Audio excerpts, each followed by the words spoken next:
Hello everybody, this is a tour of the custom GPT built by OvationLab to help with food journaling. So it is called Nourish Together. This custom GPT was built to help both the practitioner and the patient essentially make food journaling more enjoyable and easier to be consistent with, and also get some immediate feedback on what patients were eating.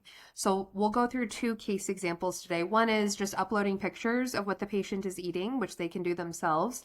And then the second case will just be pulling menu data from the web if they have questions about restaurants that they're at. So this custom GPT was primarily built to focus on metabolic health. So you'll notice here the 4 introductory questions are mainly centered around metabolically flexible recommendations as it pertains to diet.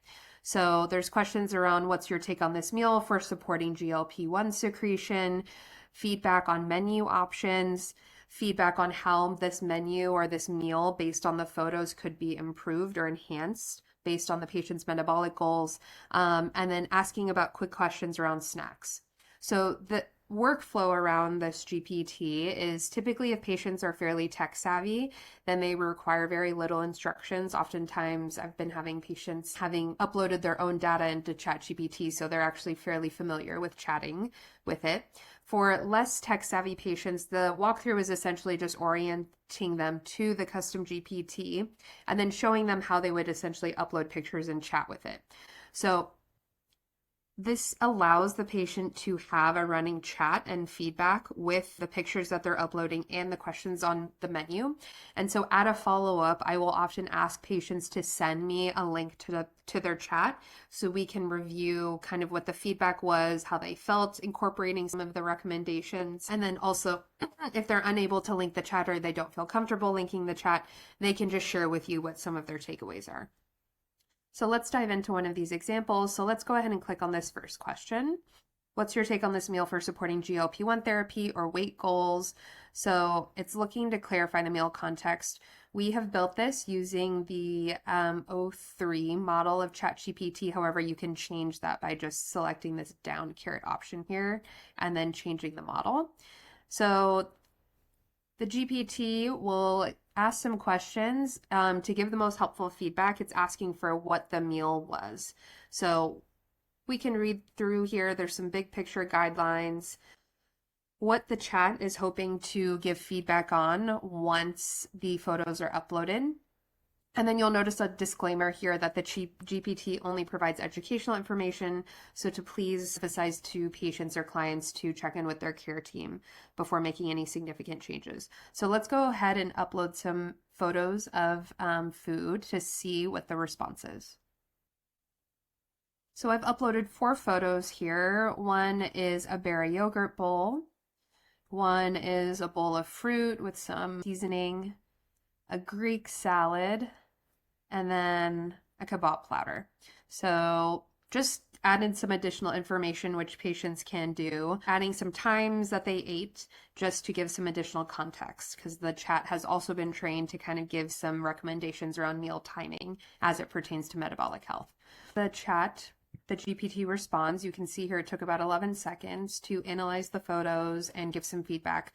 You can see that it is analyzing the meals that were uploaded in the images to try to recognize what was captured or what the user actually ate, and then what it thought in regards to time and feedback for the patient's metabolic goals. So this was the response. You can see it here produced a table, but you can guide it if you would prefer a bulleted list, if you'd prefer more casual conversational language. I have some patients that will instruct it to call it a nickname like bestie, to talk to it more in a narrative style. So this was the initial output by this chat. So your day at a glance. So having the fruit bowl at 11 a.m., 12, the yogurt and granola at 12, Greek style salad at 3, and then the mixed grill plate at 8 p.m. So this first step, I will usually instruct patients that this is the time to correct the GPT if it did not recognize the meal correctly. A tip is that if you're going to have a smoothie, you can take a picture of all the ingredients before you blend it, and that will allow the GPT to recognize exactly what is in the smoothie. Same thing with salads or anything like a sandwich that you're kind of assembling.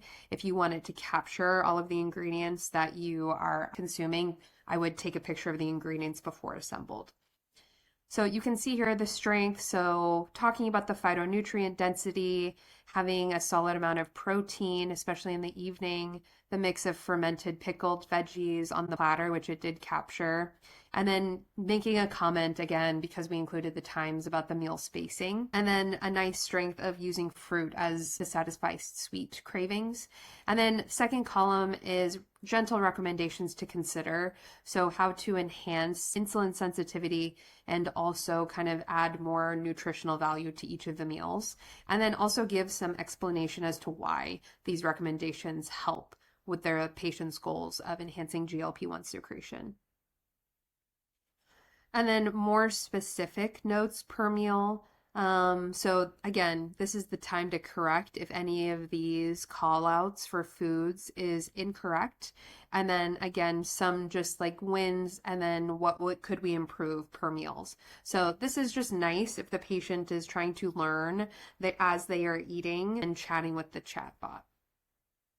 Gave some tips around hydration.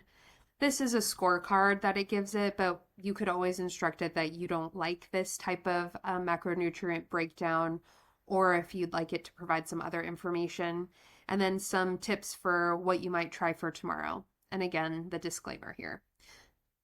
So there's several things that you could do based on this information. I will sometimes ask it to kind of provide a recipe for these enhancements for these meals if it's something that you cook at home. Sometimes I'll ask it if these are the only ingredients that I have in my house right now, how can I redistribute how I'm eating these foods to enhance metabolic sensitivity. So this allows the patient to get kind of more creative as they receive more immediate feedback. So let's move on to a second example, which is using asking the chat to give feedback on menus if you're eating out. So these are pictures of what you're eating once you've ordered your food, but if you're wondering if you could kind of preemptively order something that enhances your metabolic sensitivity, this is kind of a nice one. So that way patients can also learn while they're eating at restaurants. You can either snap a picture of a menu, or you can just tell it the restaurant that you are planning to eat at. So this is a local diner here in Washington, Flo Anna's. You can tell it that you're going there for lunch and that you're looking for 3 of the best menu items to pick to still meet the metabolic goals. So again, we'll allow the GPT to think about what the 3 best menu items will be. And sometimes you can even ask the GPT for a script. So if you have patients that can get nervous with ordering food, you can ask it for a script for how you might order certain foods, especially if there's certain modifications or certain proteins that you'd like to add. Other options to consider too as you're using this chat GPT or this GPT is to also tell it that what your dietary preferences are, or if you have certain allergies as it's evaluating the menu so it can prioritize other items. So these are smart picks at Flo Anna's Diner. So what it did is took about 30 seconds as it found the restaurant and evaluated the menu, and then evaluated the menu for the best menu items based on the metabolic goals. So this is what it produced. Again, it's a table. So it did rank them numbers 1, 2, and 3. So the first is a low calorie plate, which is a grilled chicken that can come with cottage cheese, fresh fruit, or green salad and whole wheat toast. Order smart tweaks so you can get a double green salad instead of the fruit if we are trying to limit carbs. Also, instead of dry toast, you can swap for sliced tomatoes, and then asking for dressing on the side. And then again, some feedback on how this helps meet metabolic goals. Other options, Greek salad to add protein, and then the chicken platter as well. Again, making the recommendation to prioritize salad over fries and having the dressing on the side, all with the feedback here. So this has been a really helpful tool, both for myself while traveling, and then also just getting immediate feedback for what might be improvements, even for meals that I'm currently eating, as well as for patients. And what ends up happening is food journaling ends up becoming quite fun and enjoyable. And so as a result, patients are more engaged and more interested in sharing what they're eating, especially since they can make immediate changes based on the feedback. So these changes are primarily focused on some gentle tweaks that they can make in regards to macronutrient content. So it is still important to try to evaluate the chat, or at least check in more frequently about what the feedback is, just to make sure there's no significant or drastic changes patients are making to their diet without you being aware as their healthcare provider. So I look forward to hearing any feedback you have about the GPT and hope your patients enjoy it as well. Thank you.